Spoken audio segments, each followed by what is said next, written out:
이스라엘 신앙의 핵심이요 골자로 남습니다. 사실 하나님이 그때 제정하신 신의 언약과 율법적인 경륜이 새 시대의 시발점을 이룹니다. 그러나 이스라엘의 신앙과 구약의 경륜의 본질을 이루기 위해서는 과거 아브라함에게 주어진 그 약속이 후대의 율법의 경륜으로 인해서 폐지된 것이 아니라는 확신을 깊이 갖는 것이 필수적입니다. 사도 바울이 다시 이 점을 우리에게 분명히 가르치고 있습니다. 갈라디아 3장 15절 이하에서 바울은 아브라함과 그 후손에게 주어진 약속을 일단 확정된 이후에는 그 누구도 감히 폐기할 수 없는 하나의 약정 혹은 유언과 비교합니다. 아브라함에게 주어진 하나님의 약속과 거기에 포함되어 있는 모든 혜택도 마찬가지입니다. 그 약속들은 값없이 주어진 하나님의 경륜입니다. 그것들은 이를테면 하나님이 아브라함과 그 후손에게 행하신 것이요 하나님의 인도하심에 의해서 때때로 그 후손의 손에 들려져야 하는 것입니다. 아브라함에게서 혈연적으로 나온 모든 사람들이 전부 이 은혜를 받는 후손에 속한 것이 아닙니다.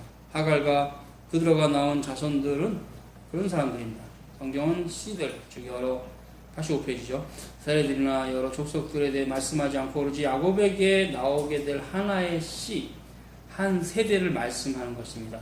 그것은 바로 약속의 아들 이삭에게서 나올 씨요 백성이며 탁월하신 그리스도에게서 나는 씨인 것입니다. 하나님께서는 언약을 통한 약속으로 아브라함과 그의 씨에게 그의 구원의 소유물을 양도하셨는데 이는 그 소유물이 언젠가는 그리스도에게 속할 것이며 그의 소유가 되며 그리스도께서 그것들을 온 세상에 모아들인 교회에 주실 것을 시사하는 것입니다. 결과적으로 언약을 통해서 아브라함에게 주신 약속은 인간적인 조건에 의존하지 않고 혈통이라든가 육종이라든가 사람의 뜻은 나오지 않죠.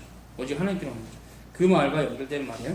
오직 하나님의 주권적인 경륜에 의해서 주어지는 것이므로 후에 주어지게 되는 보충적인 율법에서 결코 폐기될 수 없는 것입니다. 이제 이 얘기를 하는 것은 아브라함과 모세의 관계를 얘기하는 거거든요. 아브라함이 모세보다 역사가 더 오래됐고 아브라함이 하나님께 약속을 받았고 그렇기 때문에 후대에 주어진 율법으로 폐기되는 게 아니라는 거죠. 약속은. 만약 이것이 폐기되었다면 하나님께서는 자기가 친히 하신 약속을 그 자신의 역사하심을 그 자신의 언약과 맹세를 무효화시킨 것이 됩니다. 또 두 가지 가능성밖에 없는데 그 약속에 포함된 혜택들을 우리가 그 약속을 근거로 받든지 아니면 그 혜택을 율법을 근거로 해서나 은혜를 통해서가 아니면 공로를 통해서나 그렇죠. 이게 둘 중에 하나라는 얘기죠. 근데 이제 바울이 갈라디아서 잘 얘기했죠. 너희가 구원을 받은 것이 율법의 행위로냐 듣고 믿음으로냐 믿음을 통해서나 아니면 행위를 통해서는 둘 중에 하나입니다. 할례가 지정되기 전에 아브라함이 이미 약속을 근거로 믿음의 의를 받은 것이 분명합니다. 이스라엘 백성들은 족장시대와 애굽의 노예 기간에 이르기까지 수백 년 동안 오직 그 약속을 근거로 동일한 은혜, 이게 중요하죠. 동일한 은혜를 받은 것입니다. 왜냐하면 율법이 아직 없었기 때문입니다. 하나님께서는 그 약속을 아브라함과 그의 자손에게 주셨는데 그 약속은 그리스도에게도 해당되는 것이고 그 안에서 온 인류에게 주어지는 것이었습니다. 이런 얘기들은 참 이해를 잘해야 돼요. 오해하지 말게. 그래서 하나님은 그 약속을 하나의 영원한 언약으로 주셨고 고귀한 맹세로 확증해 주신 것입니다. 이 모든 것이 사실이라면 하나님께서 훗날 이스라엘에 주신 율법이 하나님의 그 약속을 폐기한 일은 불가능한 일입니다. 참 중요한 얘기를 지금 바울가 하고 있는데요. 그러니까 결국 이제 아브라함 언약서부터 일단 이 본문은 좀 시작일 의미가 있겠죠. 아브라함의 언약 가운데 결국 이제 예시적으로는 그리스도가 오시기로 되어 있을 때 그 언약이 아브라함과 이삭과 이스라엘의 하나님으로 계시됐고 그 하나님 요셉이 좀 있죠. 이게 이제 애굽인데 애굽에서 400년간 있었을지라도 모세가 이제 등장하죠. 이때 모세가 여호와 하나님께 내가 누가 보내서 갔다고 그렇게 말할까요? 그랬더니 하나님께서 바로 너희들의 조상의 하나님 아브라함과 이삭과 이스라엘 하나님이 너를 보낸다고 해라. 그래서 그때 그 모세가 이제 결국 이런 관점을 가지고 광야로 이스라엘 백성들을 이끌고 나왔을 때 율법을 받았죠. 그렇죠? 그래서 이것은 사무엘 러더포드는 보조 언약이라고 합니다. 보조 언약. 이 보조 언약은 예수 그리스도께서 오시기 전까지만 이스라엘을 어떤 지키시는 형태로 뭔가 예표와 모형으로 준 거예요. 그래서 이런 형태는 보조 언약 안에도 보세요. 기생 라합이 있고 우리 아까 얘기한 건데 그 다음에 이제 룻 이런 사람이 있다는 거. 이런 형태가 쭉 가는 형태는 결국 뭐냐면 이 율법 언약, 즉 보조 언약도 은혜 언약의 종속적이면서 하나님의 은혜 언약 가운데 그리스도로 연결되는 이런 형태가. 이 위에 이 꼭지점은 이건 신적 작정. 그리고 우리가 이런 신적 작정을 잘 이해해야 되는 이유는 뭐냐면 하나의 어떤 인간적으로 우리가 봐도 라디오 하나를 봐도 거기 트랜지스터 보면 다 설계도가 있거든요. 그러니까 그렇게 간단한 물건도 인간이 만들어도 그런데 하나님께서 하나님 나라를 완성해가는 그 목적 가지고 역사를 이끌어가는데 이런 신적 작정도 없고 그때그때 땜빵을 떼어서 이뤄가는 그런 분이 아니에요. 그렇기 때문에 성경을 신적 작정의 교류를 안 보게 되면 답이 안 나와요. 해석이 안 돼요. 항상 영원한 성삼위일체 하나님의 신적 작정이 있고 그 작정 가운데 창조와 타락과 그 속의 역사 가운데 이제 아브라함의 선택이 있다 이렇게 봐요. 그래서 우리 교리도 구속사가 있는데 잘못하면 이제 잘못 가는데 구속사를 잘못 가는 사람들은 이 구속사를 인과의로 풀어요. 인과의로. 하나님 사람을 만드셨다. 근데 인간이 타락했다. 그래서 어쩔 수 없이 구속을 허락하셨다. 그래서 창조와 타락과 구속을 인과의로 푸는 경우가 있는데 성경을 그건 잘못된 겁니다. 우리는 인간으로 절대 성경을 풀으면 안 됩니다. 하나님은 전능하고 전지하신 분이어서 되어질 것을 다 아셨기 때문에 결국 인간율이 아니에요. 하나님이 이런 상태가 발생했기 때문에 어쩔 수 없이 머리 굴려가지고 이렇게 또 계획을 만드셨다. 순간순간 계획을 이렇게 만들어가는 형태로 이렇게 갔다면 안 돼요. 그 전에 이미 하나님의 신적 작정이 있고 그 다음에 이제 이런 모든 하나님께서 하나님 나라를 완성하는 형태는 결국 이제 예수님이 이 땅에 오시면서 분명해졌고 요한계시록에서 완성이 된 형태를 예시적으로 드러냈는데 하나님 나라의 완성, 하나님의 신적 작정의 목적은 그죠? 솔리 데오 글로리아인데 그 솔리 데오 글로리아 뭐냐면 하나님 나라예요. 하나님 나라를 완성하시는 것이 하나님의 신적 작정의 목적입니다. 그때 그분의 신적 작정의 목적 가운데는 자신의 아들을 보내셔서 십자가에 죽게 하시는 것까지 다 작정하셨어요. 예수님은 그걸 다 아시고 오신 겁니다. 자신이 죽으실 것을. 그 십자가에 죽으시고 부활하셨는데 그런 형태의 하나님의 신적 작정의 어떤 형태는 결국 사랑으로 나타나요. 사랑. 그리고 이 사랑은 하나님의 의와 공의가 함께 나타납니다. 그래서 십자가상에서 죽으신 예수님은 아버지 하나님의 의로우심과 공의로우심을 동시에 나타냈어요. 그래서 믿음으로 구원받는 자는 주님의 의에 동참하고 믿지 않는 자는 하나님의 공의의 심판 안에 있어요. 물론 이것은 하나님의 신적 작정의 결과일 뿐 인간의 선택이 선행하는 것은 아닙니다. 이런 부분과에서 이제 우리가 깊이 묵상을 하게 되는 부분이 있어서 의와 공의가 있을 때 의는 이제 그 백성을 통해서 하나님 나라의 완성이고 공의는 결국 이제 버려진 자들인데 이 버려진 자들은 이제 유기자를 하잖아요. 유기자는 하나님의 공의를 만족시키는 거예요. 하나님의 공의를. 왜냐하면 하나님의 속성이 있으니까. 결국 그래서 예수 그리스도를 믿지 않는다는 것이 얼마나 큰 인생의 죄가 되고 비참함이 되고 그것이 얼마나 모든 것과 바꿀 수 없는 그것이 재앙이라는 것을 우리가 결국 이 공의에 만족하게 되잖아요. 그래서 예수님께서 말씀하신 걸로 그렇죠. 하나님의 의에 대해서 뭐라고 했어요? 예수님께서 뭐라 했어요? 그때 뭐라 했냐면 예수 그리스도의 이름을 아버지 하나님이 주시지 않는 것이 심판이다. 헬라어로 이게 에데라는데 영어로 already, 우리말로 이미. 그러니까 예수께서 이 말씀하신 건 뭐냐면 아들의 이름이 없는 것, 그 마음 안에 아들의 이름이 없는 것 자체가 하나님의 심판이라고 했어요. 심판. 그러니까 결국은 심판을 사람이 왜 받느냐? 예수 그리스도의 이름이 없기 때문에 받는 거죠. 결국 여기서 이제 인간의 공로가 전혀 들어갈 수 없는 것이, 그러면 우리는 왜 하나를 가느냐? 주님께서 우리 죄에서 죽으셨기 때문에. 그리고 또 우리가 그것을 어떻게 얻느냐? 오직 믿음으로만 얻기 때문에. 오직 by faith.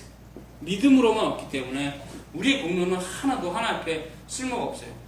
그리고 아까도 얘기가 좀 됐던 것이지만 항상 칭의와 성화가 이분법적으로 나누는 것이 아니라 연결성이 있는데 이미 칭의가 된 사람은 영화, 영화가 시작된 겁니다. 시작. 영어로 beginning. 이게 결국 성화라는 것은 뭐냐? 완성될 때까지 영화가 계속 전진하는 거죠. 영화가 완성되는 게 영화죠. 영화로움에 이르기 전까지 칭의와 영화 사이가 성화라는데 이 성화를 자꾸 인간의 노력으로 절대 보면 안 됩니다. 칭이 된 사람은 영화가 시작된 겁니다. 시작. 영화가 시작이 됐는데 다만 이 시작이 완성해서 달려가는 게 성화이기 때문에 성화라는 표현을 바울은 안 써요. 의롭다 한 자를 영화롭게 하셨느니라 이렇게 표현함으로 바울의 로마서에서는 성화가 빠져 있습니다. 부르신 그를 의롭다 하시고 의롭다 하신 그를 영화롭게 하셨다. 왜 뺐느냐? 빼나 안 빼나 똑같아요. 넣어도 빼도 똑같은 의미예요. 왜? 칭의의 끝점이 영화의 시작이니까. 성화는 영화의 한 부분이에요. 즉 완전한 영화로움을 이루지 못한 단계를 어쩔 수 없이 성화 이렇게 되어진 영화가 되어진 이루어가는 그런 형태로 일단 의미가 있기 때문에 우리 입장에서 시간이 기니까 인간에게서는 이 성화라는 게 예수를 믿고 나서 뭐 20살에 믿었다면 80에 죽는다면 길잖아요. 한 60년이잖아. 이런 시간이 길기 때문에 이런 성화가 우리에게는 굉장히 막 뭔가 우리 인간의 노력이 있는 것 같고 이렇게 생각이 되지만 그 이제 교리로 따져갈 때는 성화는 칭의와 영화의 중간에 있는 것으로서 결국 영화의 시작으로 봐야 됩니다. 즉 이렇게 있어서 여기에 어떤 섬이 있는데 다리를 놨어요. 다리는 하나예요. 다리는 하나. 그러면 여기서 시작했으면 분명히 다리가 하나이기 때문에 이쪽으로 안 가고는 이쪽 길로 못 가잖아요. 이게 성화인 거예요.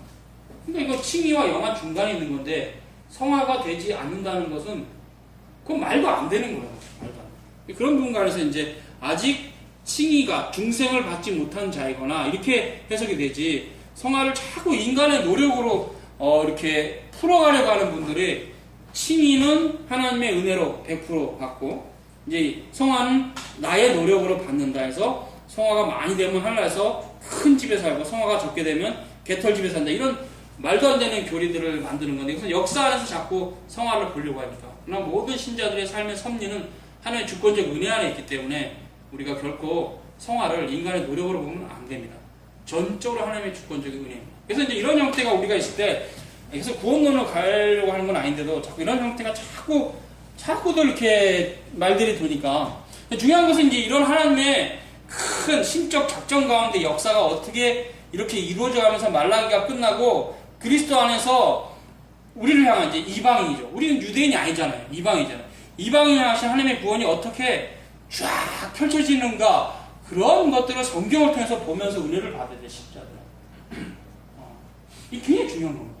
이런 교리들을 깊이 이해를 해서 성경을 볼 때마다 아브라함 언약은 어떤 의미가 있고 그것이 다윗 언약 가운데 어떻게 돼서 그 왕정 시대가 쫙 전개되면서 이사야나 에레미야 시대에 이스라엘 멸망이 있지만 회복이 되고 그것이 그리스도에게 연결되는 말라기서가 있고 이런 것들을 이해를 하는 성경을 봐야 돼요. 그리고 이제 성경도 마태복음서부터 계시록도 이제 성경의 신약이니까 안에서 또 가는 사도들의 기록으로서 그런 의미들을 같이 봐야 돼요. 이런 것들이 계속 학습이 되고 여러분이 이제는 그런 것들 통해 성경을 보는 훈련들이 돼야 이 성경이 자기 마음대로 갖다 써서 자기 마음대로 해석하는 성경이 아닌 교부들이 봤던 시각이고 어거틴이고 칼빈이고 개혁자들이 봤던 시각으로 성경을 보는 게 돼요. 그래서 교리 공부가 그게 중요한 겁니다. 교리를 절대로 살피지 않으면 이런 시각으로 봐지지가 않아요. 그래서 하나님의 성사를 하나님의 신적 작정 그 예정 그때 이제 은혜 언약 은혜 언약의 어떤 그런 형태로서 교회 거룩한 보편 교회 그리고 이제 종말로서 나그네 신학 혹은 나그네 신학 이것이 이제 개혁주 신학의 마지막 부점인데요. 나그네 신학이 이런 걸로 이해가 되면 하나님 말씀만을 먹고 사는 자로서 우리를 부르신 하나님 뜻을 알게 되고 결국 그 안에서 일용할 양식에는 불필요한 돈에 대한 탐욕은 얼마나 자기 인격을 파괴시키는 하나님 나라가 멀어지는 죄악이란 걸 알아요. 거기까지 못 가는 사람한테 하나님 말씀을 읽어도 뭔 뜻인지 몰라요. 그래서 이런 것들이 훈련이 되고 사사기 훈련이 이제 성경도 여러분 지금도 봐야 되지만 보면서 성경이 읽어줄 때 이제 이런 부분들이 이제 여러분이 은혜를 나눌 수 있죠. 이제 가르치는 자에게 듣는 거로만 그치지 않고 여러분도 같이 모였을 때 이렇게 자신이 이 중간중간에 문헌들이 많잖아요. 예레미야도 있고 이사야도 있고 이런 걸 읽으면서 깨달아지면서 다른 형제에게 나눠줄 수 있는 수준이 되는 것이 성도의 교제입니다. 거기까지 가기 전에 여러분 성도의 교제를 하는 게 아니고 그냥 세상의 동아리에서 노는 거랑 똑같아요. 세상 사람도 교리 없이 잘 놀아요. 그죠? 교회에 있는 청년들도 교리 없이 잘 놀아. 성도의 교제는 아니에요. 성도의 교제는 말씀으로 교제하는 게 성도의 교제. 말씀으로 교제가 안 된다는 것은 성도의 교제가 아니에요. 그건 그냥 세상의 동아리, 자전거 동아리, 테니스 동아리에서 노는 거랑 별 다를 게 없어요. 이 때문에 항상 성도의 교제가, 그래서 그 사도신조의 성도의 교제 의미는 항상 말씀으로 교제를 한다는 의미예요. 개혁교회는 그걸 했기 때문에 성도들에게 항상 일치된 신앙 고백을 계속적으로 가르쳐서 동일한 사고방식 가운데 성경을 보고 교제를 하라고. 정통 교리죠. 오도독스 테올로지. 이런 부분들에 대해서 이제 개념이 없습니다. 한국교회는 너무나 넓어서 대화가 안 돼요. 성경을 왜 쟤는 저렇게 보지? 나는 이렇게 보는데?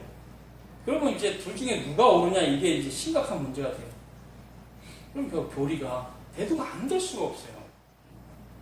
그래서 그런 부분들이 중요한데도 지금 교리를 얘기하면 경악금치 못하는 시대가 돼서.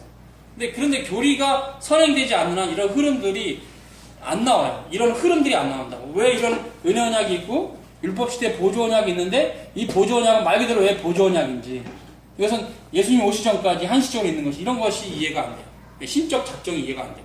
이런 부분들을 우리가 깊이 묵상하면서 이제 이 본문도 좀 보시기 바랍니다.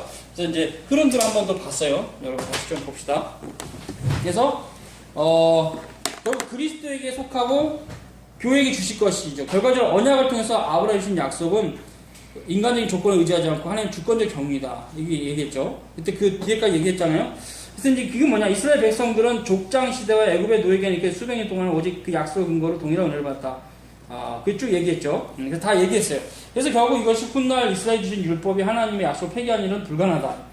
바울이 한 얘기입니다. 바비니까 다시 얘기를 반복하고 있을 뿐이에요. 그래서 이 약속, 즉 은혜 언약 가운데 주신 약속이 굉장히 중요하다. 그래서 모세 언약이 보조 언약인데, 율법 언약, 신해산 언약 폐지한다기보다는 보충한다. 그 말입니다. 이건 너더포드가 한 말이에요. 언약론에서. 율법 언약은, 신해산 언약은 은혜 언약을 보충하는 것이고 예표하는 것이고 몽학 선생일 뿐이지 약속을 폐기할 수 없다. 바울 얘기예요. 이 얘기는 갈라디아서에 있어요. 그죠? 그래서 우리가 그 관점을 가져야 됩니다. 그래서 율법으로 구원을 받는 것이 아니라는 것에 대해서 굉장히 사도 바울이 그 시대에도 굉장히 강하게 얘기했고, 지금 시대도 동일하게 가르쳐져야 될 교리입니다. 오직 우리는 믿음으로 구원받습니다. 믿음. 근데 여러분 이제 믿음에 대해서 오해하는 것은 뭐냐면, 내가 믿는다라는 거예요. 그것이 아주 저급하게 가면 내가 어떤 부흥에 가서 영접 기도를 했다, 그걸 믿음으로 착각하는 사람들이 되게 많아요. 근데 믿음은 그게 아닙니다. 그래서 이제 그것까지 아마 시간 가면 마치는 걸로 하고 봅시다. 믿음에 대해서 솔직히 우리가 가장 잘 볼 수 있는 건 로마서예요. 그죠? 왜냐하면 로마서가 다른 서신도 소중합니다. 로마서만 소중한 게 절대 아니에요. 로마서가 실은 흔히들 믿음장이라고 얘기할 정도로 로마서가 굉장히 중요한데, 이 로마서를 보면은 믿음이 뭔지 보여요. 로마서가 어떤 책인지는 이제 설명 안 합니다. 그죠? 바울이 로마에 가기 전에 이미 로마의 교회가 세워진 걸 알고 로마 교회 성도를 사랑해서 이미 정말 나의 이 알고 있는 계시를, 진리를 나눠주고 싶다 해서 쓴 건데, 진짜 중요한 문헌이 돼버렸죠. 로마서는 가장 중요한 건 로마서 1장 17절가요. 로마서 11장 33절 36절과 12장 1절과 2절이에요. 이게 굉장히 중요해요. 굉장히 중요한데, 그 로마서는 1장 17절에서 믿음을 얘기하잖아요. 믿음. 그건 이신칭의. 오직 의인은 믿음으로 말미암아 살리라. 그리고 이제 로마서에서 바울이 계속 로마 11장까지 가는 건 뭐냐면요, 지식입니다. 신지식. 노티티아니. 칼빈의 기독교학의 첫 권의 첫 장이죠. 제목이 노티티아니. 하나님의 지. 결국 믿음이 가는 길이 뭐냐면, 바울이 오직 의인은 믿음으로 살리라 하고, 믿음으로 사는 자는 그 믿음으로 산다는 의미가 뭐냐고 쭉 가기 때 1장 그 18절에서 32절까지는 그 세상 종교와 타락한 인간의 본성에 대해서 얘기하잖아요. 그 2장으로부터 가면서 이제 결국 여기까지 가는 건 뭐냐면 신지식이에요. 하나님 아는 지식이 없으면 구원도 없다는 얘기를 로마서가 하고 있어요.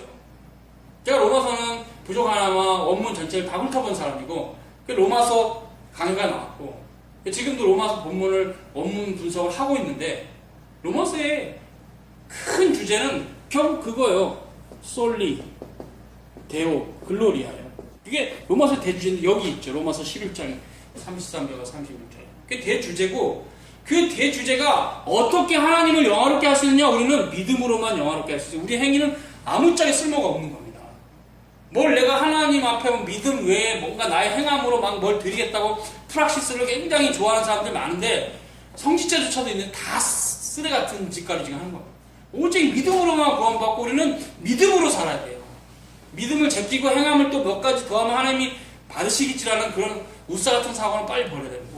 오직 믿음으로만. 그러면 믿음으로 산다는 의미가 로마서에서 뭐라고 얘기하냐? 노티티아 데이를 따라 사는 거예요. 노티티아. 하나님을 아는 지식 가운데 살아가는 거예요. 그러니까 하나님 아는 지식이 박약하면 박약한 만큼 선택이 폭이 좁고 풍성하지 못하고 삶이 박약하고 또 죄를 계속 져도 죄가 죄인 줄 모르고 계속 짓는 그런 한심한 삶을 계속 할 수뿐이 없어요. 말씀이 없으니까.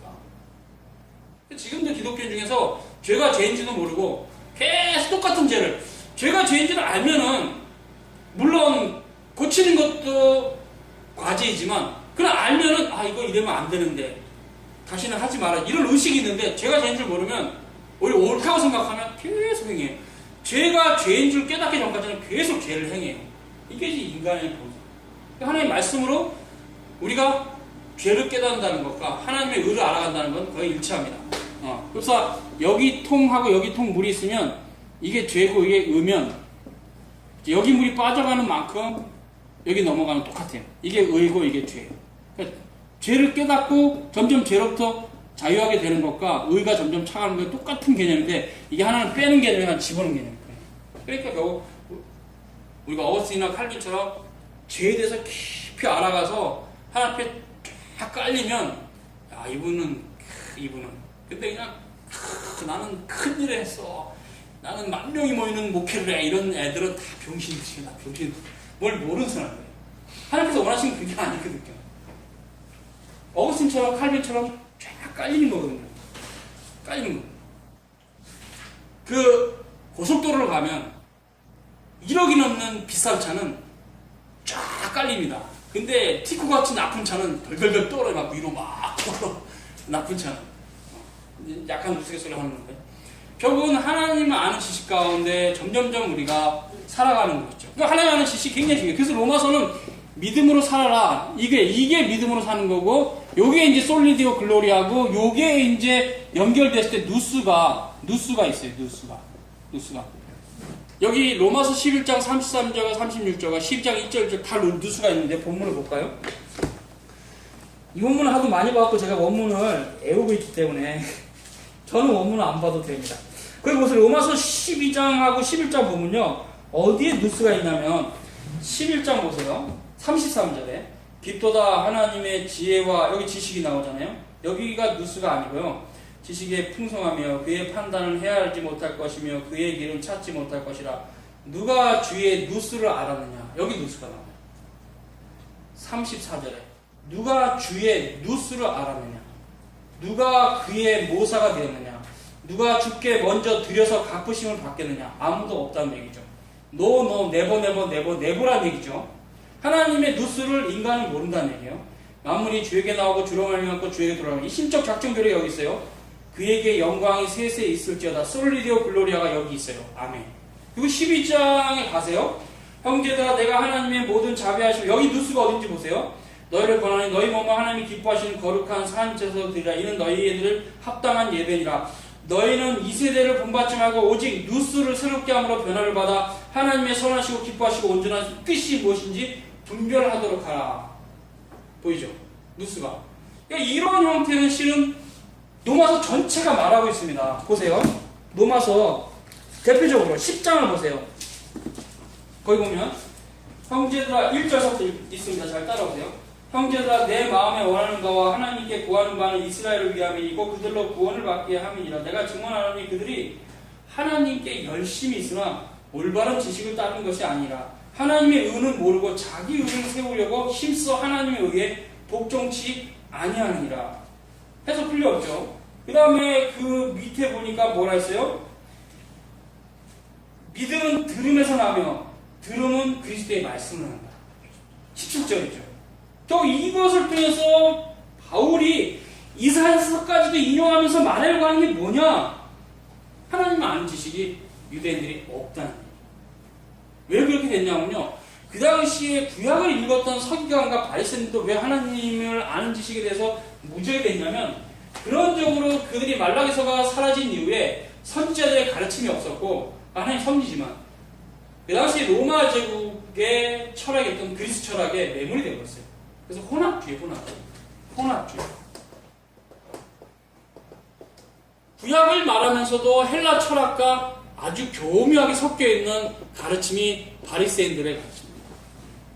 사두개인은요 부활도 안 믿었어요. 그래서 성경에서는 아브라함은 이삭이 죽어도 부활할 줄 믿었다 이렇게 나왔어요. 뭘 말해요? 결국은 엄청 종교가 세속화됐어요. 유대교. 세속화가 왜 온 겁니까? 당연히 그 시대로 돌아가면 헬라 철학하고 섞인 거예요. 혼합주의. 그래서 이 유대교하고 영지주의하고 비슷한 점이 있어요. 굉장히 유명합니다. 그래서 데미우르고스 유대학자였던 바리새인이었던 사람은 자기 책에 데미우르고스라고 쓰고 있어요. 이분도 지금 성삼위일체 하나님 잘 몰라. 성삼위일체 하나님을 모르기 때문에 예수 그리스도를 구주로 영접을 못하는 겁니다.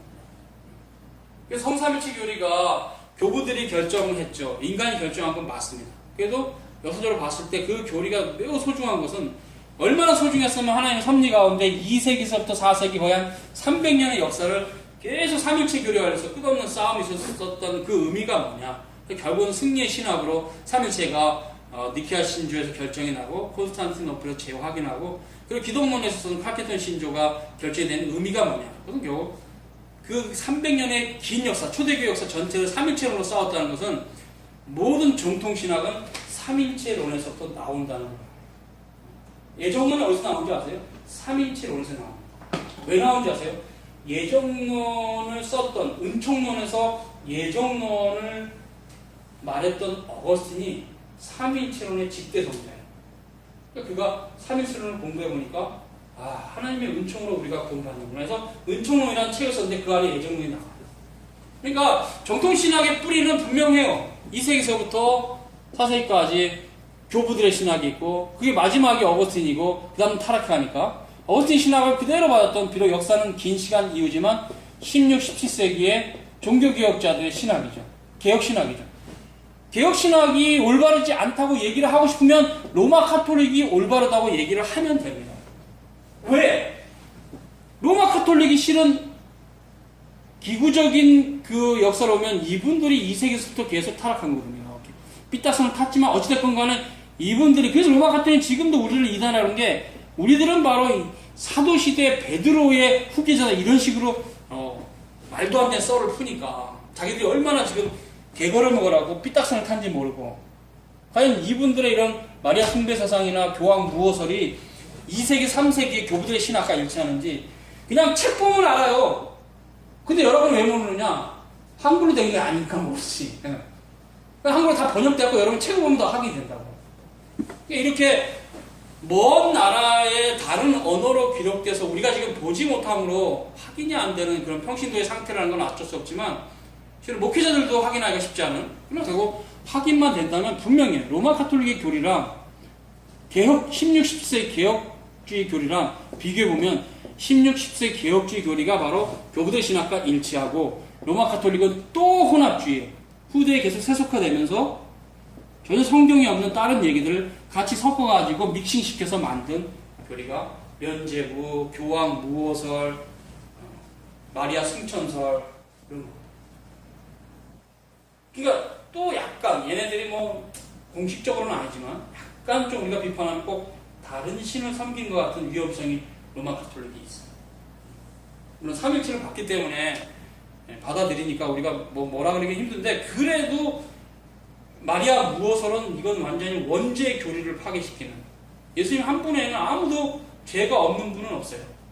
히브리서에서는 예수님만 딱 거론하면서 그는 우리와 모든 면에서 동일하시나 죄는 없으시라 이렇게 딱 명시됐는데 예수님만 죄가 없으시지 바울도 디모데도 뭐 베드로도 어머니 마리아도 다 원죄 아래에 있는 똑같이 생물학적으로 남녀가 결합돼서 태어난 분이에요. 예수님만 성령으로 잉태하셨지. 그러니까 이런 부분 관련해서는 결국 이건 지식이에요. 이거 믿어야 되는데 그 당시 유대인들은 못 믿은 거죠. 그것이 바울이 안타까워요. 내가 내 동족의 구원을 위해서 내가 차라리 그냥 주님과 끊어지면 좋겠다고 말할 정도로 심란하니까 그들이 아무리 가르쳐도 돌아오질 않으니까 본인은 알았는데 이제 부활하신 주님 배웠고 이 땅에 오신 예수 그리스도가 하나님이시면서 완전한 인간이시구나 완전한 하나님이시면서 완전한 인간이시구나 알았는데 그 교리를 받아들이지 않으니까 굉장히 바울이 로마서에서 힘들었던 부분을 다 쓰고 있는 거예요. 그때 오늘 본문도 그렇잖아요. 그들이 하나님께 열심히 있으나 지식을 쫓는 것은 아니다. 하나님의 의를 모르고 자기 의를 세우려고 힘써 하나님의 의를 복종치 않는다. 그러니까 하나님을 모르고 이거죠. 하나님을 모르고 하는 모든 행위는 다 죄가 됩니다. 그래서 바울이 믿음으로 하지 않는 모든 행위는 죄다. 우리가 다 조금이라도 다 죄를 짓는 사람이라면 분명히 하나님을 아는 지식에 무지 때문에 우리는 죄를 짓고 합니다. 그러니까 하나님 아는 지식이 무지하다는 게 얼마나 심각한 죄인지를 그걸 모르는 게 지금 우리 시대 교인들의 심각한 문제예요. 왜냐하면 하나님 말씀을 알아가면 알았으면 우리가 얼마나 큰 죄인지 알게 되는데 하나님 말씀이 엄청나게 박약하니까 교인들이 자기가 죄인 줄 몰라. 그리고 되게 의로운 줄 알아. 이게 막 교회 생활도 열심히 하고 그러니까 굉장히 신앙이 꽤 훌륭한 줄 알아. 아닙니다. 굉장히 신앙이 다 바닥입니다. 엄청 바닥. 그만큼 우리가 하나님을 모른다는 거죠. 이 노티티아 데이는 단지 지성의 문제만을 말하진 않아요. 물론 바울이 누수를 얘기하기 때문에 이게 지성인데 바울이 말하는 것은 결국 12장 1절과 2절을 통해서 이 누수의 의미가 뭐냐? 너희 몸을 다 드리라. 결국 이 누수의 문제가 당연히 전인의 문제로 나타나죠. 영어로 whole person. 전 인격을 말하는 거죠. 누수라 그러니까 지식을 좀 얄팍하게 깨닫고 그냥 머리로 그냥 이렇게 신앙을 하는 게 아니라 전 인격을 말해요. 전 인격. 누수는 어디에 연결되냐고요? 너희 몸을, 소마를 다 드리라 하나님께. 전이잖아요. 누수와 전이 연결돼요. 이런 것들을 모르는 사람들은 또 내가 신학 공부 열심히 해서 교리 잘 알고 있으면 됩니까? 안 됩니다. 그거 갖고는 안 돼요. 제가 알고 있는 교리대로 살아야 돼요. 그 교리대로 살아야 된다고. 그 삶이 있을 때 자기가 스스로 알잖아요. 그 삶이 있는 것만큼만 여러분은 하나님을 아는 겁니다. 그러니까 자동차 운전 면허를 따기 위해서 내가 운전 그 법을 도로교통법을 다 익히고 운전하는 방법도 다 다운로드 받아서 읽어봤어. 그럼 자동차 운전할 수 있습니까? 없습니까? 없어.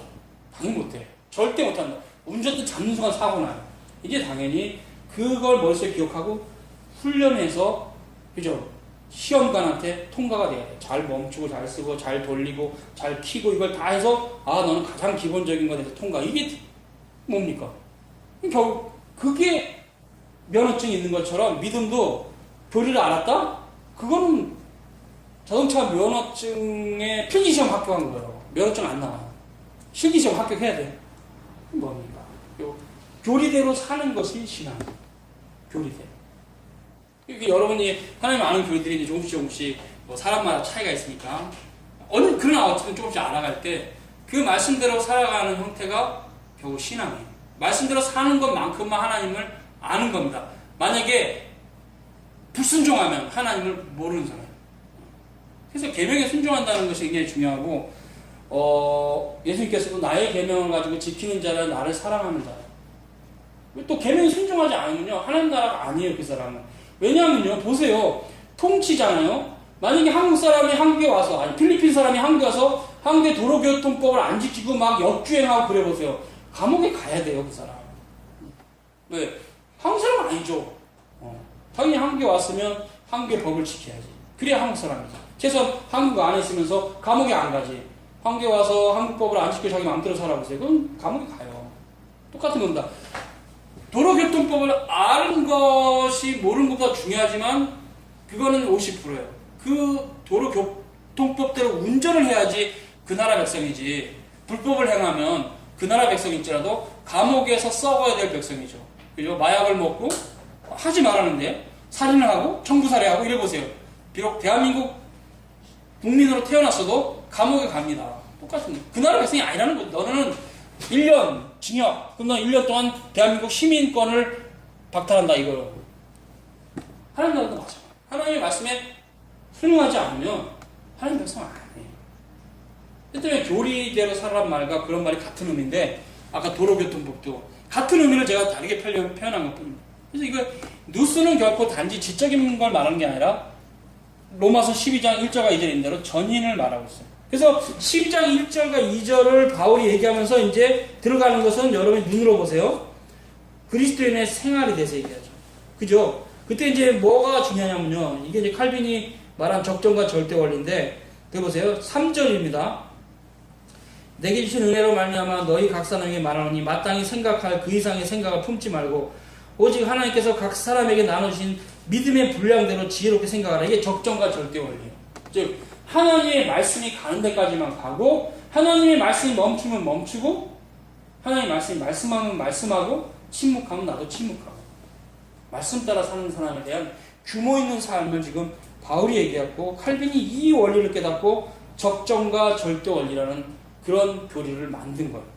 그래서 삶은, 신앙생활은 이 적정과 절대 원리를 따라 살아야 됩니다. 하나님 말씀을 넘어가도 안 되고, 하나님 말씀에 이르지 못하는 부분이 있으면 날마다 하나 회개하고 나아가야 되고, 그러니까 이룰 수 있도록 우리가 노력해야 되고 힘써야 되고, 이런 것이 기준이 있다는 거죠. 그러니까 이런 형태가 있어요. 그래서 말씀을 넘어가시는 분들은 성경에 없는 얘기를 가지고 자꾸 신에 대해서 말하는 사람들, 말씀을 넘어간 사람입니다. 내가 예수님 봤다는 둥, 계시가 직접 임했다는 둥, 방언했더니 천상의 언어가 들렸다는 둥, 이런 식으로 하는 사람들은 다 말씀을 넘어간 사람들입니다. 말씀에 읽지 못한 사람들은 성경 전체에 얘기하는 교리를 하나도 모르고 자기 마음대로 사는 사람입니다. 이게 적정과 절대 원리예요. 그래서 이제 이런 얘기를 바울이 하면서 쭉 내려가는 것은 이제 눈으로만 보세요. 그리스도인의 생활에 대해서 얘기하죠. 또 세상 13장 같은 경우는 위에 있는 권세들에게 우리가 어떻게 행할 것, 형제를 비판하지 말라 14장 이렇게 얘기하면서 거의 16장까지 그리스도인의 삶에 대해서 얘기해요. 그건 뭘 하냐? 로마서가 믿음장이라 해도 로마서 12장 1절서부터는 행함장이라고 말할 정도로 믿음이 있는 자가 어떻게 행할 바를 일목요연하게 간략하게, 전장보다는 분량은 작죠. 그죠? 11장까지 있는데 12장에서 16장이 끝나니까 분량은 작지만 나름대로 조목조목 해서 마쳤어요. 이게 로마서예요. 로마서는 두 가지입니다. 11장 36절까지는 교리서, 12장서부터 16장까지는 실천서. 그래서 이 두 가지를 잘 이해하면 이게 바울이 전인으로서의 믿음을 얘기하는 거지, 단지 지적인 노름하라고 가르치는 건 아니라는 걸 알 수 있고, 그러나 여기까지 교리서라 할 때 우리가 알 수 있는 것은 결국 교리가 얼마나 소중하다는 것을 바울이, 이게 믿음은 교리로 살아가는 거다. 정리됐죠 이제? 믿음은 교리를 가지고 살아가는 거다. 믿음은 교리를 가지고 살아가는 거다. 이게 세 가지 부분, 서론과 교리적인 부분, 두 번째 부분과 삶의 부분, 세 번째 부분을 통해서 믿음은 교리를 따라 사는 거다. 이게 로마서의 믿음에 대한 정. 로마서. 그래서 제가 로마서 지금도 보고 있는데, 원문들을 시간 나면 또 필요하게 돼서 설교가 이미 지나갔지만 우리 교회에서는 굉장히 그런 게 있어요. 확실히 믿음이 지식과 굉장히 밀접하다는 건 로마서가 원문이 증거합니다. 지금 여기서 모든 원문을 다 분석해 드릴 수는 없지만 제가 보는 바는 그래요. 원문이 믿음은 지식과 굉장히 밀접하게 연결되어 있다. 그래서 항상 제가 믿음은 지식이다. 그죠? 행함은 순종이다. 이 얘기를 하죠. 믿음은 지식이고 행함은 순종입니다. 근데 이게 같이 가는 형태이기 때문에 결국 이제 여기서 이렇게 가면 순종이 없는 믿음은 가짜 믿음이다. 믿음은 지식이고 행함은. 그러니까 믿음은 어디에 기초하냐면요, 참된 지식, 즉 하나님 아는 참된 교리에 기초해요. 삼위일체 하나님, 예정론, 언약의 통일성, 교회, 거룩한 보편교회, 종말론, 나그네 신학 이런 올바른 지식에 믿음이 있다 하면서 이 지식이 없으면 그 믿음이 참 믿음인지 증명이 안 돼요. 유병원이 교를 다니는 사람도 자기도 믿음이 있다 그러는데 그 믿음이 참 지식에 기초한 믿음인지, 신천지도 믿음이 있다 그러잖아요. 그 신천지 교주를 믿잖아요. 그렇게 믿는 것이 참 지식인지, 참 지식이 없으면 그 믿음이 확정 못합니다. 참 믿음이 아닌 겁니다. 그러니까 성삼위 하나님을 안 믿고 뭐 불교를 믿는다. 구원이 있겠어요? 없죠, 당연히.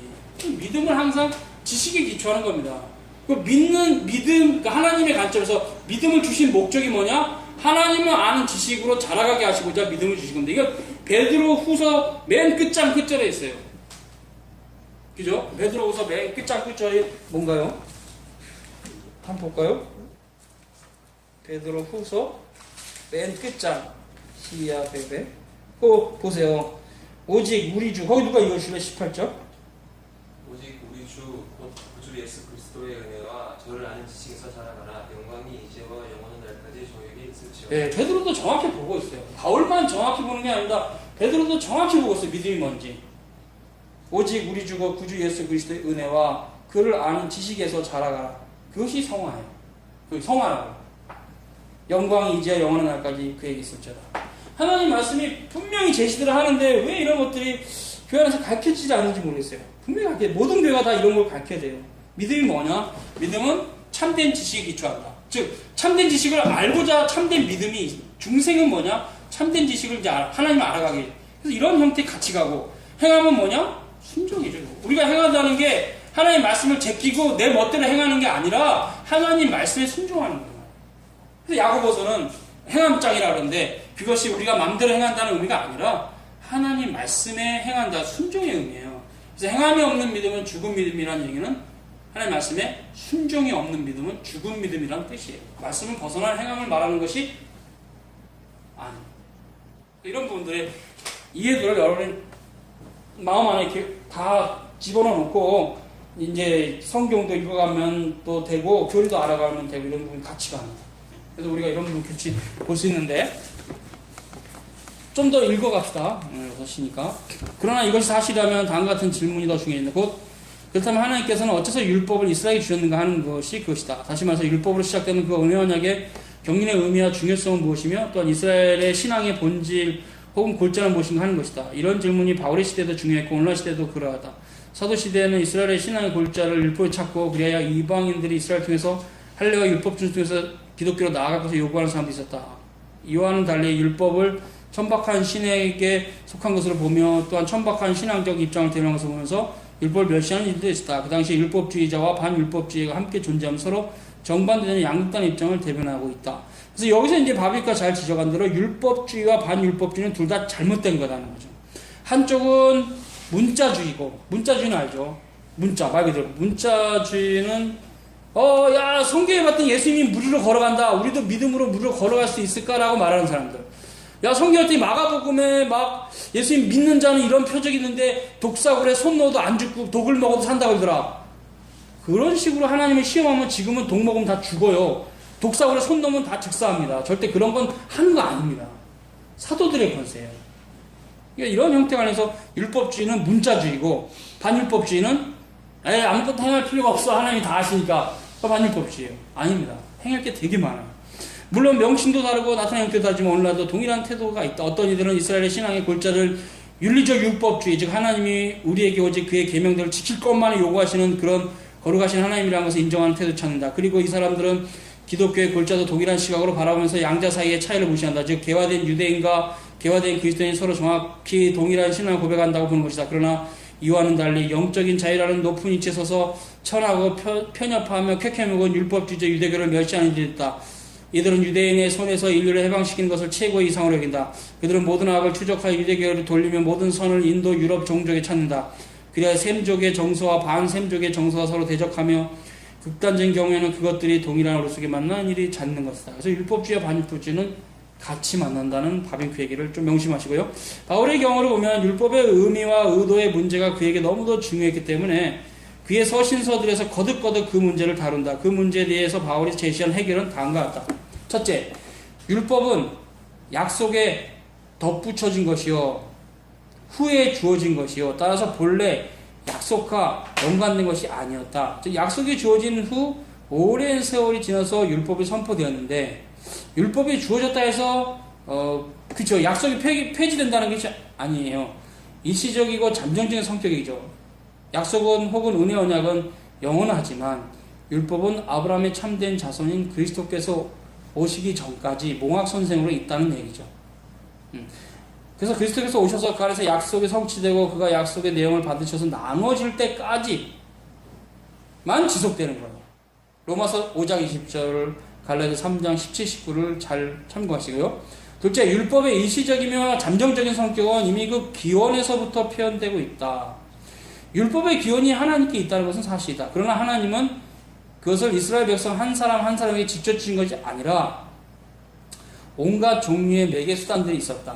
하나님 편에서는 율법은 천사들을 통해서 번개, 우레, 캄캄한 구름, 큰 나팔 소리와 더불어 주셨다. 두려움에 휩싸여 산 아래에 이스라엘 백성들이 서 있을 뿐이 없었죠. 그런 이스라엘 백성의 편에서 보면 모세가 부르심을 받은 중보자 역할을 감당했고 그가 하나님과 말씀하며 율법을 받았어요. 모세가 중보자입니다. 이 흐름상에서는 성경 관련 구절 보시고요. 그러나 약속은 그렇지 않다. 약속은 천사를 통해서 전달되지 않았고 하나님의 아들로 말미암아 친히 우리에게 주어졌다. 히브리서 1장 1절과 2절이 관련 구절이 되고요. 또한 우리 편에서 볼 때 우리에게 주어지는 율법을 받기 위해서 우리가 누군가를 지명하여 중보자 역할을 하게 한 일이 없다. 그리스도 안에서 모든 신자들 개인이 그 약속에 참여하게 됩니다. 굉장히 중요한 고백입니다. 은혜 언약은 택자들에게 약속한 겁니다.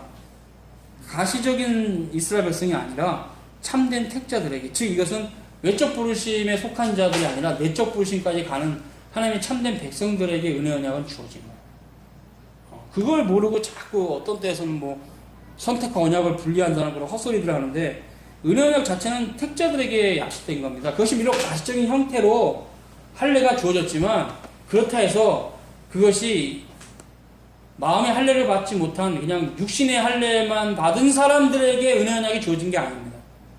오직 마음의 할례를 받은 참된 이스라엘 백성에게만 은혜 언약은 체결된 겁니다. 그래서 이 언약은 원래 영적이에요. 원래 영적이라고. 가시적인 표징은 할례로 있었지만 원래 영적이에요. 그래서 이사야가 이 말을 한 겁니다. 너희 이스라엘 백성들이 바다의 모래 같고 하늘의 별 같을지라도 남은 자만 구원을 받을 것이다. 그 말은 뭡니까? 지금 이스라엘 백성들 아브라함 혈통 모두 다 구원받는다는 게 아니라 그 안에서 참된 신자만 구원받는다는 말을 하고 있거든요. 맞습니다. 그 당시 보면 아합 왕 같은 경우는 이세벨 그 이방인의 여인과 결혼해가지고 아주 북왕국 이스라엘 아주 개 작살 내놨어 이 사람이. 그 아합의 역사를 보세요. 아합 왕의 역사를 보면은 이가 신자인가 할 정도로 그 아내는 어쨌든 할례 받은 자의 아내가 됐으면서도 끝없이 자신의 조국의 종교를 막 쏟아부어서 북왕국 이스라엘 멸망을 이끌었죠. 그러니까 이런 형태를 봤을 때 이스라엘 백성 안에 들어온다 해서 다 구원이 아니라 진실로 그리스도를 믿어야만 구원을 받는다는 것이 구약의 가르침인데 신약은 말할 거 없어요. 신약은 세례를 받은 사람이 다 구원받는 게 아니라 그 세례의 의미를 알고 그 말씀을 따라 살아가는 자가 구원을 받아요. 중생한 신자라는 것은 원래 그런 열매가 나타나게 되기 때문에 칭의와 성화는 분리된 게 아닙니다. 역시 뭐 하늘에서 뭐 더 큰 상 받고 작은 상 받고 이런 상급의 차등론을 얘기하는 본문들이 아니에요. 조금 넘어갑시다. 그래서 셋째, 율법은 하나님께로부터 오는 것이므로 거룩하며 의롭고 선하며 신령한 것이다. 비록 제가 율법을 그 기회로 삼기는 하지만 율법은 어떤 의미에서도 죄의 기회나 죄의 원인은 아니다. 사실상 율법 그 자체는 전혀 힘이 없는 것은 아니다. 율법이 생명으로 향하는 것이기 때문이다. 왜 율법이 생명으로 향하는 것이냐면요, 하나님께로부터 온 것이고 원래 아담과 하와가 그 무흠한 상태에서 순종했더라면 생명에 이를 뻔한 그 법이었거든요. 근데 인간이 지킬 수가 없는 법이 됐어요. 그래서 생명에 이르게 해야 될 법이 사망의 법이 된 겁니다. 인간이 불순종했기 때문에. 첫사람 아담서부터. 율법이 사람에게 아무런 힘을 주지 못하는 것은 사람의 죄야. 전적으로 타락한 부패한 본성 때문에. 그러나 그렇다고 해서 율법과 약속이 서로 정도의 차이가 아니라 종류의 차이가 있다는 것을 부인한 것은 아니다. 율법이 약속을 대적하는 것도 약속과 충돌하는 것도 아닌 것은 사실이다. 그러나 그렇다 할지라도 율법은 약속에 속한 것이 아니요 믿음에 속한 것은 아니다. 그렇죠? 율법이 믿음에 속한 게 아닙니다. 율법은 원래 아담에게 주어질 때부터 순수한 상태에서 행함으로 완성하는 형태였어요. 그러니까 이것은 행할 수 없다는 게 드러났으니까 지금 우리 시대에 봤을 때는 결과적으로 율법의 행함으로 의롭게 될 사람은 없다. 맞죠? 그러므로 율법이 약속을 폐기하기 위해서 주어진 것일 수가 없다. 율법은 약속과 본질도 다르고 그 목적도 다르다. 그래서 이제는 몽학 선생이죠. 넷째, 하나님께서 율법을 주신 목적은 이중적인 성격이다. 첫째, 범법함을 인하여 더 심각하게 그 죄를 드러내기 위해서 약속에 덧붙인 것이다. 좀 이건 반어적인데요. 죄가 얼마나 심각한 걸 알아야 그리스도가 얼마나 소중한 걸 안다는 얘기죠. 굶어봐야 배고픈 것이 얼마나 귀한 걸 아는 것처럼. 그래서 죄를 더하게 하신 게 있다. 율법이 주어지기 전에도 죄가 있었다. 그러나 그때는 죄는 다르다. 바울이 일반적인 죄와 구별해 말하면서 범법함이 아니었다. 그러나 아담이 생명 혹은 사망을 자유하는 명령을 받은 것처럼 이스라엘도 율법, 계명을 순종하는 자 혹은 불순종하는 것에 따라서 생명을 기업을 받든지 사망을 받든지 좌우됐을 때 그때 죄가 다른 성격을 띠게 된다. 즉 죄를 깨닫게 하고자 율법을 줬다고 말씀하는 겁니다. 바울이 그 얘기를 하고 있어요. 갈라디아서서. 이 죄는 생명 혹은 사망 여부를 결정짓는 율법을 어기는 죄이므로 범법이 된다. 언약을 깨트린 성격을 띠며 하나님께서 아담과 맺으신 행위 언약에 세우셨고 또한 이스라엘과 맺으신 신의 산 언약에 세우신 바 그 독특한 관계에서 벗어나게 하며 그 관계를 어긋나게 하는 성격이다. 율법이 없어도 죄는 여전히 죄로 남아있지만 범법함은 없다. 이방인들의 죄는 분명 죄다. 그러나 그 죄들은 이스라엘의 경우와는 달리 언약을 깨트린 것은 아니다. 그리고 이스라엘의 경우처럼 하나님 율법을 주신 일이 없으므로 이방인들은 그 율법이 없는 정죄를 받는다. 양심의 법이라고 그러죠. 이거를 자연법이라고도 합니다. 이스라엘의 경우 죄가 범법하게 될 수 있었던 것은 그들이 생명의 약속과 사망의 위협이 덧붙여진 율법을 하나님께 받았기 때문이다. 약속을 받은 다음에 받았다는 얘기죠. 결국 이런 의미로 볼 때 바울도 신의 산의 율법이 거룩하며 죄의 원인이 아니지만 그럼에도 불구하고 범법함을 더하기 위해서 약속에 반복되고 있어요. 약속에 덧붙여졌다.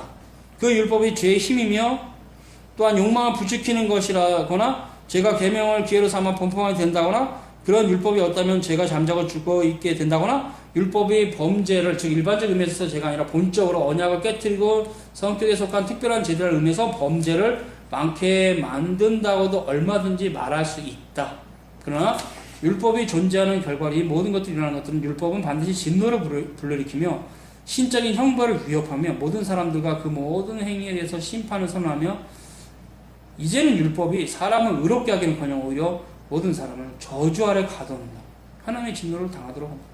그러므로 구약시대 죄사함과 영생을 얻는 사람들이 있다면 그것은 율법 덕분이 아니라 약속 덕분이다. 중요한 얘기를 합니다. 아브라함도 이삭도 야곱도 요셉도 모세도 다윗도 선지자 이사야도 예레미야도 모두 다 예수 그리스도를 믿음으로 구원을 받았다는 얘기를 이렇게 하는 겁니다. 범법함을 증가시키고 심판을 가중시키는 이런 부정적인 목적도 있지만 율법은 동시에 긍정적인 목적도 있다. 율법은 죄다 범법함, 언약을 깨트림, 불성실함 등의 성격을 부여함으로써 그 모든 것을 죄로 만들고 또한 마음의 은밀한 욕심을 죄로 드러나게 만듦으로써 하나님의 율법과 모순을 일으켜 하나님의 진노와 죽음의 저주를 받아 마땅하게 만듦으로써 그렇게 함으로써 율법은 약속이 필연적으로 있어야 한다는 사실을 분명하게 드러내며 과연 죄인이 의롭다 하심을 받는 일이 가능할진데 율법이나 율법의 행위에 근거한 것이 아닌 뭔가 다른 의가 있어야 한다는 사실을 입증해 준다는 거죠. 그것이 그리스도입니다. 그래서 율법에 하나님의 한 의라고 한 거죠, 바울이. 율법은 약속과 모순되는 것이 아니라 약속을 끊임없이 성취에 이르도록 하기 위해서 하나님께서 사용하는 수단의 역할입니다. 마치 감옥에 갇힌 자가 통제를 받고 움직일 자유를 상실하듯이 율법이 이스라엘을 제한하고 통제합니다. 율법은 마치 초등교사처럼 이스라엘을 손으로 붙잡고 나아가며 언제 어디서나 이스라엘을 따라다니며 한순간이라도 시야에서 벗어나는 것을 허락지 않습니다. 보호자여 후원자로서 율법은 이스라엘로 하여금 약속의 필연성과 그 영광을 알고 사랑하기를 배우도록 하기 위해서 철저하게 주시하기를 계속하여서 준 것입니다. 그 율법이 없었다면 약속과 그 성취가 아무것도 아닌 것이 되어버렸을 것입니다. 그렇게 되었다면 이스라엘은 곧바로 이교도 신앙으로 빠졌을 것입니다. 모세가 율법을 안 받았다면, 하나님께서 모세를 통해서 율법을 주시지 않았다면 예수님이 오시기 전에 이스라엘은 벌써 다 이방이 됐어요. 바알도 섬기고 다 아세라도 섬기고. 근데 그 율법이 있으므로 우리가 이렇게 하면 안 돼. 우리가 바알 섬기면 안 되는 거야. 하나님 말씀이 있잖아요. 그래서 비록 율법이 그 율법으로 구원을 받게 해지는 못했지만 이스라엘 백성들을, 그 율법이 이스라엘 백성들에게 국가법이 되고 교회법이 됐기 때문에 이교도 신앙으로 빠져나가지 않고 끝까지 예수님 올 때까지 그래도 이스라엘 공동체 자체가 어느 정도 그런 율법 안에서 갇혀 있어서 이교적으로 와야 되지는 않았다는 얘기예요. 하나님의 계시와 그 약속은 물론 자신의 신앙과 또 열방적인 그 위치까지도 잃어버렸을 것이다. 율법이 없었으면. 율법이 이스라엘을 품어 안아서 지켜왔고 그들을 세상으로부터 격리시키고 유지시켜왔고 로마 제국이 다스리는 그런 시대일지라도 붕괴되지 않도록 그들을 보호해왔어요. 하나님께서 그의 약속을 순전하게 보존하시고 더 넓은 범위를 주고 발전시키고 증가시키며 언제나 그 성취량에 가까이 가도록 하실 수 있는 하나님의 명확한 영역을 창조해왔으며 이렇게 해서 율법은 약속의 성취를 해서 섬겨온 것입니다. 율법은 모든 사람을 하나님의 진노와 죽음의 선고 아래 가져다 놓아서 모든 사람을 죄와 범죄 속에 묶어놓으면서 아브라함에게 주어졌고 그리스도 안에 성취되는 그 약속이 모든 신자들에게 베풀어지며 그리야 이 모든 신자들이 자녀로서 얻을 기업에 이르도록 해주는 것입니다. 그렇다면 지금 우리에게는 무슨 의미가 있습니까? 구약도 아닌데 똑같습니다. 율법을 계속 알아가면 주님이 얼마나 소중한 줄 알아요. 근데 여러분이 하나님의 법을 모르는 만큼 그냥 진짜 날라리 신앙이야. 예수 믿고 나 구원받았다 이런 식이야. 너 얼마나 죄인지 아냐? 내가 뭐 죄인이래. 나는 막 이래봬도 하나님에서 뭔가 일을 하려고 하는 사람이야. 이런 식으로 한심한 짓을 해요. 하나님 말씀 알아갈수록 우리가 하나님한테 할 게 아무것도 없고 주님의 은혜로 사는구나. 여러분이 얼마나 말씀이 없는지 그냥 또 그렇게 살아요. 찌질하게. 근데 하나님 보시니 여러분 다 찌질한데 여러분 괜찮은 사람인 줄 착각하죠. 그게 하나님에서 멀리 가는 사람. 그래서 예수님께서 내가 의인을 부러운 것이 아니라 죄인을 부러웠다. 그 말은 이스라엘에 의인이 있다는 말이에요? 아닙니다. 지가 죄인 줄 모르고 의인 줄 알고 까분다는 바리새인 사두개. 우리가 하나님 앞에 배워야 될 것은 그 말, 마가복음의 그 말입니다. 우리가 얼마나 앞에 큰 죄인지 깨닫고 주님의 도우심을 구해야 됩니다. 주 앞에 기도해야 됩니다. 주님 없이는 난 살 수 없다고 해야 됩니다. 그런 신앙이 어디서부터 나오는지 아세요? 몽학 선생이 되는 율법으로부터 나옵니다. 율법을 모르는 여러분 신앙은 그 모양 못 보입니다. 개선이 안 돼요. 율법을 알아야 이게 죄가 크구나. 이스라엘 사람들이 율법을 피상적으로 알았을 때 부자 청년도 제가 율법을 다 지켰습니다. 근데 예수님은 산상보원에서 사람을 미워하는 자마다 살인자다. 그러면 세상에 아무리 거룩하게 살았다 해도 한 번도 욱하고 사람을 미워본 적이 없을까요? 그러니까 결국 그 부자 청년이 알고 있는 율법은 굉장히 문자주의적이며 피상적이었어요. 예수님 이러는 건 보수율뿐만 아니라 하나님 말씀 전체를 그렇죠. 그 때문에 일단 그 부자 청년은 십계명이었어요. 너가 십계명을 다 지켰느냐? 예, 제가 다 지켰습니다. 근데 지금 다 지킨 건 아닙니다. 그러니까 주님께서 하도 기특하니까 그냥 피상적으로는 다 지켰으니까 너가 참 굉장히 훌륭하다 그렇게 얘기한 건데 실은 부자 청년이 뭘 모른 겁니다. 그래서 그걸 뭘 모른 걸 가르치는 게 뭐냐면 너가 돈이 많지? 네, 많습니다. 다 팔아서 가난한 자 주고 넌 나를 따르라. Follow me. 부자가 재물이 많은 거로 근심하여 갔더라. 지옥 갔습니다. 부자 청년도 지옥 가니까 제자들이 놀랐어요. 돈도 많고 십계명도 어찌됐건 피상적으로 다 지켰고 이렇게 준수한 청년이 천국 못 간다면 주여 누가 갈 수 있습니까? 믿음으로는 다 갈 수 있다. 너희들은 나를 믿기 때문에 간다. 제자들은 솔직히 그 부자 청년에 대해서는 스펙이나 모든 면에서 딸립니다. 그렇지만 제자들은 주님을 온전히 섬겼어요. 베드로는 주님을 부인하기 싫었는데 주님을 진짜 부인하기 싫었는데 주님이 그냥 예언했어요. 넌 날 3번 부인한다. 그래서 그는 이건 전설입니다. 평생에 닭이 울면 울었다고 그래요. 주님을 3번 부인한 거예요. 뭘 의미합니까? 그럼 그 사람이 정죄감이 있는 겁니까? 아닙니다. 나 같은 죄인을, 내가 내 힘대로 주님을 믿으려고 했는데 나 같은 죄인을 용서하신 주님이 얼마나 자비하신 걸 깨닫고 닭이 꼬꼬대에 오면 내가 그때 주님을 부인했지 하면서 울었다 그래요. 베드로가 얼마나 주님을 사랑한 사람인 걸 알 수가 있어요. 이게 역설적으로. 그게 신앙입니다. 여러분 주님을 사랑하십니까? 그러면 진리를 사랑하지 않을 수가 없어요. 지금 한국교회 신자들은 저가 보기에 많은 경우 부자 되려고 예수 믿고 건강하게 살려고 예수 믿는 것 같아요. 주님 사랑하는 사람 별로 없어요. 주님을 사랑해야 된다. 베드로처럼. 그게 신앙입니다. 베드로는 주님을 너무 사랑했어요. 근데 자기 힘으로 주님을 섬길 수 있을 거로 착각한 거예요. 그래서 다 주를 부를지라도 나는 주를 부인하지 않습니다. 이랬다가 세 번 부인하고 나서는 나도 별 수 없는 인간이구나. 이걸 깨달은 거예요. 네, 율법의 행위로서는 구원을 받을 수 없다는 걸 깨달은 겁니다. 베드로가 그 꺾어짐에서. 여러분들 인생에 이런 경험을 반드시 하셔야 됩니다. 율법을 알을 때만 할 수 있어요. 율법 모르면 샥 넘어갑니다. 나는 신앙생활 잘했어. 뭘 잘해? 개허접인데 내가. 하나님 말씀 앞에 정말 우리가 얼마나 부족한 사람이에요. 근데 이렇게 허접하는 줄 주님이 왜 구원하셨을까? 그것은 하나님의 뜻이 은혜예요. 그래서 은혜. 그래서 여러분의 행함은요 순종인데 그것은 그냥 하나님의 은혜의 열매입니다. 하나님이 내게 주셔서 열매가 나타나는 것뿐이지 내 자랑으로서 자랑할 것은 없습니다. 그래서 여러분이 무슨 일을 혁혁한 공로를 세우셔도 기독교계에서 나중에 나이 들었을 때 지금 박윤선 박사님처럼 나는 80 먹은 죄인이다 그래야지 내가 주석도 66권 썼고 내가 교회 신학자로서 최고 신학자로서 이렇게 자랑하면 안 돼요. 정말 그래서 박윤선 박사님 제가 그래서 존경하는데 저는 80 먹은 죄인입니다. 야, 그거는 성화되지 않은 사람은 그런 말 못해요. 성화가 되는 사람일수록 죽음 앞에서 참회라고 쓰는 것이고 지옥에 갈 사람이 목을 뻣뻣하게 세우고 내가 되게 잘나고 하나님 앞에 일을 많이 했다고 자랑하는 사람이 되는 겁니다. 여러분 기도 아시잖아요. 바리새인의 기도와 세리의 기도. 바리새인은 주여 저는 저 세리와 같지 않고 한 주에 3번 금식하고 11조도 잘 내고 주일도 안 빠집니다. 이렇게 했는데 세리는 하나님 눈물 흘리니까 예수님께서 세리의 기도는 응답받았고 바리새인 기도는 응답받지 못했다. 그게 이제 여러분 어렸을 때는 상관없는데 노년이라서 어떤 모습이 참으로 구원받은 자인지 세리의 모습이 구원받는 자입니다. 바리새인의 모습은 구원받지 못한 사람입니다. 그래서 항상 교리가 잘못된 사람들은 자기 의를 따라 살아요. 그렇게 이거는 내가 우리 하나님에서 뭔가 새롭게 하겠다. 우리가 한번 우리 힘으로 뭔가 하나님께 뭘 해보겠다. 이런 애들은 다 지금 하나님의 율법에 대해서 몰라서 헛짓거리 하는 거예요. 율법을 알아갈수록 내가 할 것이 하나도 없다. 전적으로 주님의 은혜다. 순종도 내가 할 수 없다. 주님께서 순종케 하신다는 믿음을 가지고 순종을 합니다.